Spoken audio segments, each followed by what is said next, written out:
हर रोज corona virus संक्रमितों के मामले तेजी से बढ़ रहे हैं। विशेषज्ञों का कहना है महामारी के इस दौर में बच्चों पर खास ध्यान देने की जरूरत है, क्योंकि ये बीमारी उन पर सबसे बुरा असर डाल सकती है।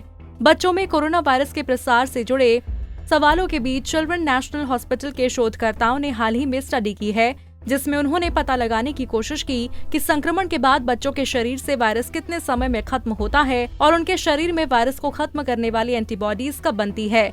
इस स्टडी में चौंकाने वाली बातें सामने आई हैं। जर्नल ऑफ पीडियाट्रिक्स में प्रकाशित स्टडी के अनुसार बच्चों के शरीर में कोविड-19 वायरस और एंटीबॉडी दोनों एक ही समय में दिख सकते हैं, जिसका मतलब ये हुआ बच्चों के शरीर में एंटीबॉडीज की मौजूदगी में भी कोरोना संक्रमण का खतरा हो सकता है। चिल्ड्रंस नेशनल हॉस्पिटल के प्रमुख शोधकर्ता बुरक बहार ने कहा, अधिकतर संक्रमण के मामलों में जब हमें एंटीबॉडी मिलना शुरू हो जाती है तो हमें वायरस नहीं मिलता, लेकिन कोविड-19 के मामले में हमें वायरस और एंटीबॉडी दोनों ही मरीज के शरीर में देखने को मिले।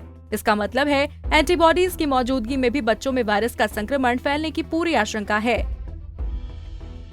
स्टडी में वायरस के खात्मे और इम्यून रिस्पॉन्स की टाइमिंग का आकलन किया गया है। इसमें पाया गया है कि बच्चों के कोरोना पॉजिटिव होने के बाद दोबारा नेगेटिव होने में लगभग 25 दिनों का समय लगा, यानी लगभग 25 दिनों बाद उनके शरीर में वायरस खत्म हो गया।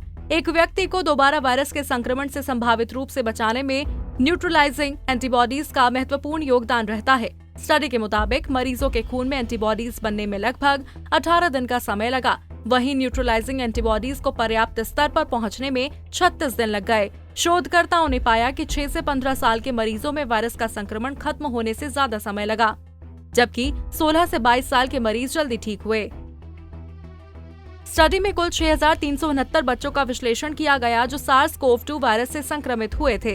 इसके साथ ही 215 मरीज ऐसे थे जिनकी 13 मार्च 2020 से लेकर 21 जून 2020 तक चिल्ड्रंस नेशनल हॉस्पिटल में एंटीबॉडी टेस्टिंग की गई थी।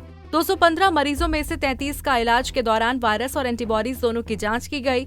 उन 33 में से 9 मरीजों के खून में एंटीबॉडीज भी मिली और बाद में वो कोरोना पॉजिटिव भी हुए। डॉक्टर बहार के मुताबिक यहाँ समझने की बात यह है कि अगर एक बच्चे में एंटीबॉडी है या वो अब लक्षण नहीं दिखा तो सिर्फ इसी आधार पर हम वायरस के खिलाफ अपने गार्ड को नीचे नहीं कर सकते। अच्छी स्वच्छता और सोशल डिस्टेंसिंग की जरूरत उसके बाद भी रहती है। उन्होंने कहा कि स्टडी के अगले फेज में ये पता लगाने की कोशिश की जाएगी कि एंटीबॉडी के साथ मौजूद वायरस दूसरे व्यक्ति में संक्रमण फैला सकता है या नहीं। अभी स्पष्ट नहीं है कि एंटीबॉडी का संबंध इम्यूनिटी से ही है और एंटीबॉडी और वायरस से संभावित सुरक्षा कितनी देर तक दोबारा संक्रमण होने से बचाती है। हमसे जुड़े रहने के लिए हमारे YouTube चैनल को सब्सक्राइब करें और नई वीडियो की नोटिफिकेशन के लिए बेल आइकॉन को दबाएं। अगर आप ये वीडियो Facebook पर देख रहे हैं तो लाइक जरूर करें और ज्यादा से ज्यादा शेयर करें। धन्यवाद।